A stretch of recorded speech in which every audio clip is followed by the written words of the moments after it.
নমস্কার বন্ধুরা, সুপর্ণার রান্নাঘরে সবাইকে স্বাগত। আজকে আমি আপনাদের সঙ্গে শেয়ার করব ডিমের একটি রেসিপি। ডিম তো অনেকে অনেক রকমভাবে বাড়িতে বানিয়ে থাকেন, তবে এইভাবেও একবার বানিয়ে দেখুন, আশা করছি নিশ্চয়ই ভালো লাগবে। আর এই রেসিপিটির কি নাম দেওয়া যেতে পারে সেটাও আমাকে কমেন্টে জানাবেন। চলুন তাহলে দেখে নেওয়া যাক আমার আজকের এই ডিমের রেসিপিটি। প্রথমেই গ্যাসের ওপরে এরকম একটা বড় পাত্র বসিয়ে দেব, তার মধ্যে দিয়ে দেব বেশ কিছুটা পরিমাণে জল। এখানে আমি প্রায় 1 লিটার মতন জল দিয়েছি। এবার জলের মধ্যে একটা স্ট্যান্ড বসিয়ে দেব। এরকম স্ট্যান্ড সবার ঘরেই থাকে। জলটা গরম হতে দিয়ে বাকি কাজটা করে নেব। তার জন্য এখানে একটা বড় বাটির মধ্যে নিয়ে নিলাম বড় সাইজের একটা পেঁয়াজ কুচি, আর দিয়ে দেব 1 চামচ পরিমাণে কুচনো রসুন, আর দিয়ে দেব 1 চামচ পরিমাণে কাঁচা লঙ্কা কুচি, 1/2 চামচ মতন লবণ, আর 1/2 চামচ গোলমরিচ গুঁড়ো। এবার পেঁয়াজের সঙ্গে সবকিছু ভালো করে প্রথমে মিশিয়ে নেব। মিশিয়ে নেওয়া হয়ে গেলে এবার এর মধ্যে দিয়ে দেব ডিম। আমি এখানে 8টা মুরগির ডিম নিয়েছি। এবার একটা একটা করে ডিম ফাটিয়ে আমি পেঁয়াজের মধ্যে দিয়ে দিচ্ছি। সব ডিমগুলো দেওয়া হয়ে গেলে এবার পেঁয়াজের সঙ্গে ডিমগুলো ভালো করে মিশিয়ে নেব। ডিমটা পেঁয়াজের সঙ্গে খুব ভালো করে মিশিয়ে নেওয়া হয়ে গেছে। এবার একটা এইরকম অ্যালুমিনিয়ামের আমি বাটি নিয়েছি। আপনারা চাইলে স্টিলের বাটিও নিতে পারেন, তবে অ্যালুমিনিয়ামের যে কোনো বাসনই কিন্তু খুব তাড়াতাড়ি গরম হয়ে যায়, তার জন্য আমি এই বাটিটাই নিলাম। এবার এই বাটির গায়ে কিন্তু সামান্য সাদা তেল আমি লাগিয়ে নিয়েছি।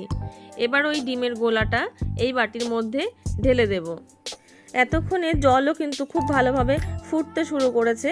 এবার স্ট্যান্ডের ওপরে বসিয়ে দেব ডিমের বাটি। ডিমের বাটির ওপরে একটা ছোট্ট প্লেট দিয়ে ঢাকা দিয়ে এই বড় পাত্রটার ওপরেও আমি একটা ঢাকা দিয়ে দিলাম। এইভাবে ঢাকা দিয়ে কিন্তু 15 থেকে 20 মিনিট পরে আমি বের করে নিয়ে একবার দেখে নিচ্ছি। দেখুন গায়ে কিন্তু কিছুই লেগে নেই, তার মানে পুরো সেদ্ধ হয়ে গেছে। এবার ঠান্ডা হলে বের করে নেব। ঠান্ডা হওয়ার পরে আমি একটা প্লেটে বার করে এরকম পিস পিস করে কেটে নিয়েছি। শেপটা আপনাদের ইচ্ছে মতন দিলেও কোনো অসুবিধা নেই। একটা পিস আপনাদেরকে আমি তুলে দেখাচ্ছি যে কত সুন্দরভাবে ডিমটা সেদ্ধ হয়েছে। এইরকম সেদ্ধ ডিমের পিসগুলোও কিন্তু খেতে ভীষণই ভালো লাগে। চলুন তাহলে এবার গ্রেভিটা বানিয়ে নেওয়া যাক। কড়াইতে প্রথমে দিয়ে দেব 4 টেবিল চামচ মতন সর্ষের তেল। দিয়ে দিচ্ছি 3টে এলাচ, 2 টুকরো দারচিনি, 4-5টা লবঙ্গ, আর সামান্য একটু গোটা জিরে।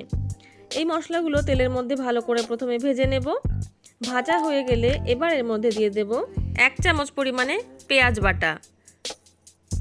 পেঁয়াজ বাটাটা একটুখানি ভেজে নিয়ে এবার এর মধ্যে দিয়ে দিচ্ছি 1 চামচ পরিমাণে কাশ্মীরি শুকনো লঙ্কার গুঁড়ো, স্বাদ মতন লবণ আর হলুদ, আর দিয়ে দেব 1 চামচ পরিমাণে আদা, কাঁচা লঙ্কা, রসুন বাটা, আর দিচ্ছি 1/2 চামচ জিরে গুঁড়ো, 1/2 চামচ ধনে গুঁড়ো একটু জলের মধ্যে গুলে নিয়ে দিয়ে দিলাম, আর দিয়ে দেব একটা মাঝারি সাইজের টমেটো বাটা।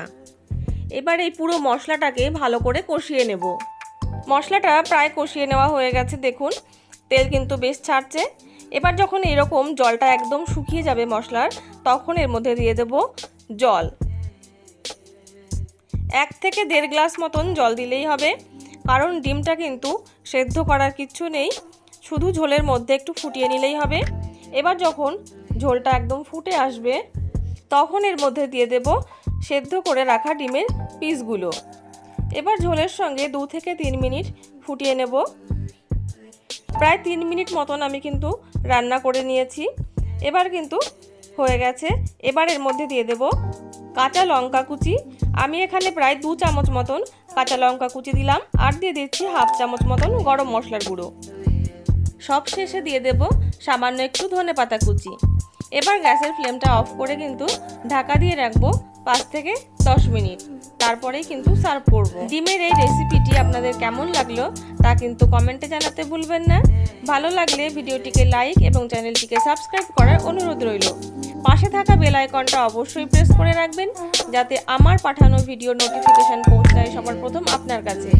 চলে আসবো অন্য কোনো নতুন রেসিপি নিয়ে আপনাদের সামনে। আর হ্যাঁ, সুপর্ণার রান্নাঘরে যদি আপনারা কোনো আপনাদের পছন্দের রেসিপি দেখতে চান, সেটাও আমাকে কমেন্টে জানাবেন। আজ এই পর্যন্তই। সবাই ভালো থাকবেন, সুস্থ থাকবেন।